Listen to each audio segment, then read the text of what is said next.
a gente só vê assim no final de semana, né? Agora a gente vê durante a semana. Justamente a gente até vê, né? Na semana, quarta-feira.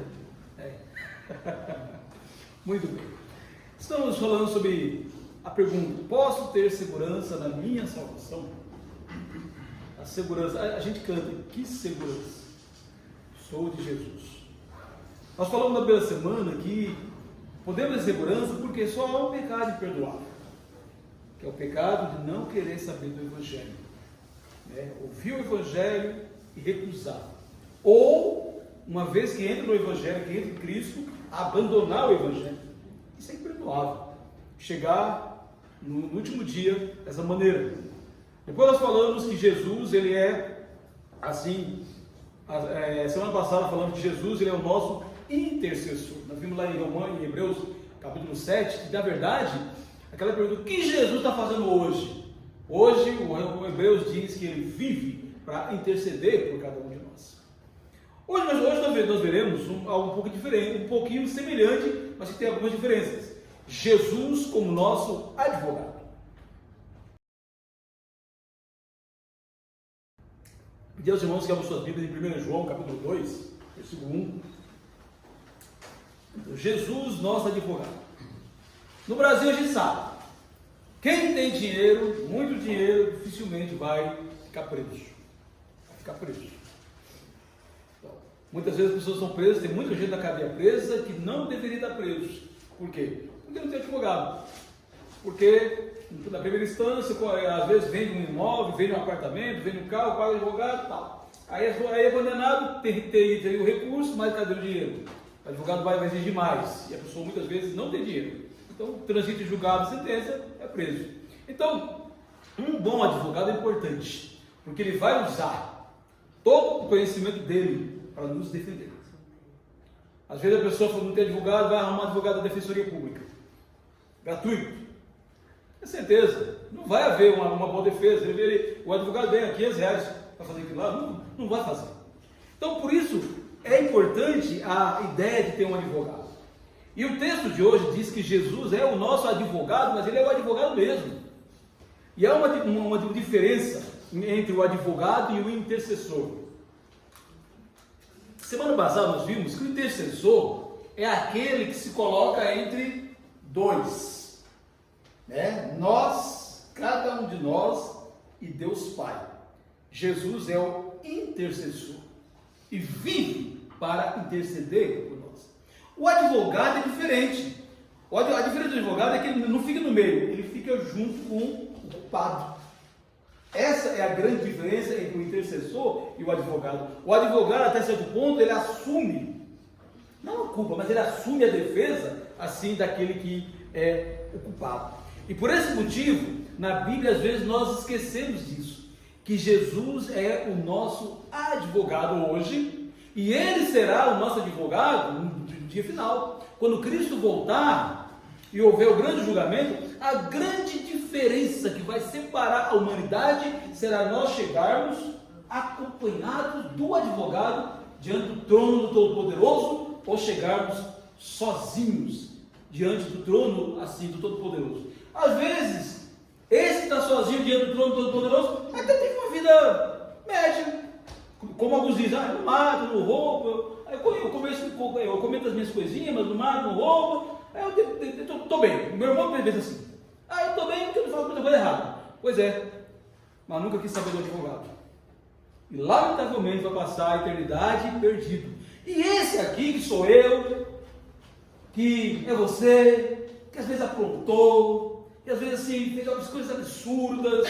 Às vezes a gente vê as pessoas falando assim, o fulano matou, roubou, era mentiroso, adúltero. Aí agora ele se converteu, está indo para a igreja, aquela Bíblia, e acha que Deus vai salvar. Pois é, vai salvar esse porque ele reconheceu que era um pecador e precisava de um salvador. Ao contrário desse que confiou na sua própria, assim, nos seus próprios méritos. Esse vai passar a eternidade afastado de Deus, exatamente porque vai chegar diante do trono de Deus desacompanhado do advogado Jesus.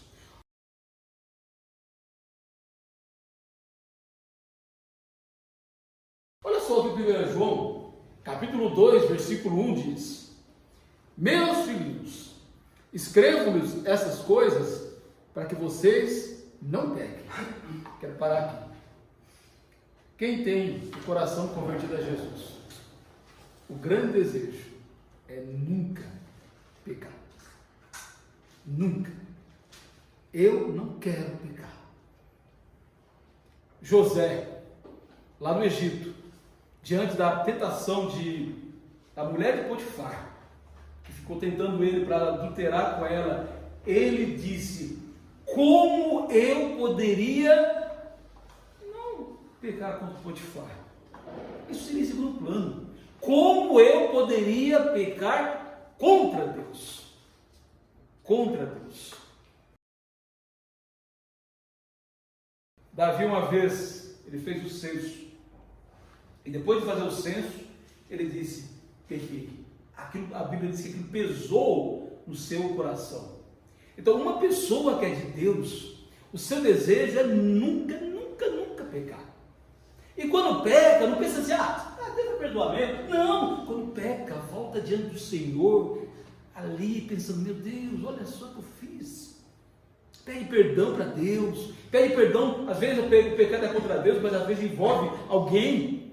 Pede perdão para aquela pessoa. Uma vez o Davi, de novo Davi, que a Bíblia chama de um homem segundo o coração de Deus, que apesar de ter feito tanta coisa errada, especialmente o pecado do Batseba, uma vez Davi, ele cortou a orla do Saul, e os homens dele falaram assim: vai lá, aproveita e mata ele, está querendo te matar, mata ele. Ele cortou a orla, e o texto diz que o seu coração pesou, e ele disse: como poderia eu levantar minhas mãos contra o ungido do Senhor? Se o Saul for morto, que seja Deus que mate ele, e Deus matou de fato através dos filisteus, mas eu não vou levantar assim a minha mão contra o ungido de Deus. Pois é, um coração verdadeiramente convertido. Às vezes o pessoal falava: o evangelho de Paulo ensina a pessoa a pecar, por causa da graça de Deus. Não é.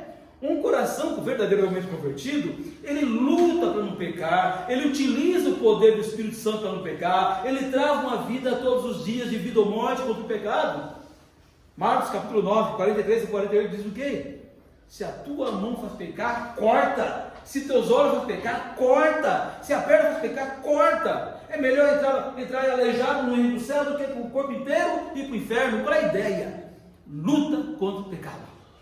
Tudo aquilo que a Bíblia chama de pecado, eu vou lutar contra. Hebreus 12, 4, o autor de Hebreus diz: na luta contra o pecado, vocês ainda não chegaram ao sangue. E se necessário chegar ao sangue na luta contra o pecado, deve fazer. Pois é. Volta lá, José, por favor, no 1 João 2,1. Ele diz: meus filhinhos, escrevo-vos essas coisas para que vocês não pequem. Qual é a ideia? O cristão, eu costumo dizer, vive se esforçando, utilizando o poder de Deus para sempre dar uma nota 10 para o Senhor, em todas as áreas da vida. Eu conheço gente que antes de pecar está pensando: mas se eu fizer, Deus vai me perdoar mesmo. Isso não é um coração de alguém que ama a Deus. Isso não é um coração de alguém convertido. Agora, é lógico que ele diz: eu escrevo, mas se alguém pecar. Pois é. Essa palavra mais que é complicada. Algumas versões falam: mas, todavia, entretanto, porém. Algumas versões dizem: mas se acontecer de alguém pecar. E eu falo, já falei, chorando quase. Lamentavelmente, se nós entendemos o que é pecado, nós vamos pecar. Parece até uma coisa meio contraditória, mas é verdadeira. Porque pecar na Bíblia não é matar, também é matar, roubar, adulterar, sei lá o que. Mas pecar, quantas vezes por dia a gente pega com a boca, com a língua, fala que não deve, pensa que não deve, deseja para o outro o que não deve? Quantas vezes? Por isso que, lamentavelmente, mas se alguém pecar, e pecar pensamentos, palavras, atitudes, às vezes escolhemos valores errados. Mas se todavia alguém pecar, temos advogado junto ao Pai, Jesus Cristo, o justo. Olha que maravilha. Que maravilha. A palavra advogado, a palavra grega, paracletos, aparece 5 vezes no Novo Testamento, as outras 4 vezes se referem ao trabalho do Espírito Santo. E essa palavra, ela tem várias traduções. A palavra paracletos, ou advogado, tem traduções que traduzem como consolador. E quem não precisa de um consolador? Especialmente quando a gente fala, Deus, pisei na jaca de novo. Falhei de novo. E naquele pecado que eu disse que eu não ia falhar, que eu ia me esforçar. Quem não precisa de um consolador? Outra palavra, auxiliador. Quem não precisa de um auxílio, de uma ajuda? Na época em que eu corria nas ruas, você lembra minha história que eu conto? Eu estava quase no final, eu estava assim, quase morrendo, não aguentava mais. Alguém chegou, parou, eu estava correndo junto comigo, parou, me falou assim, vamos. Ele até deixou os outros passarem, vamos. E eu fui, ele foi junto, entramos juntos. Pois é, meus irmãos, Jesus é esse que vai entrar naquele dia junto conosco. Amém. Ele é auxiliador, conselheiro. Também é outra palavra que está traduzida, conselheiro. Quem não precisa de um conselheiro? De alguém de vez em quando fala, pega na orelha, fala, não faz isso, rapaz. Quantas vezes na Bíblia, já lendo a Bíblia, veio lágrimas nos meus olhos, quando eu percebo que algumas coisas eu não estou vivendo como, eu não estou fazendo como. E a Bíblia vai... O encorajador também é uma outra palavra. E quem não precisa de um encorajador? A gente não precisa de ninguém que joga pedra, porque o mundo já joga pedra mesmo. Mas o Jesus, a ideia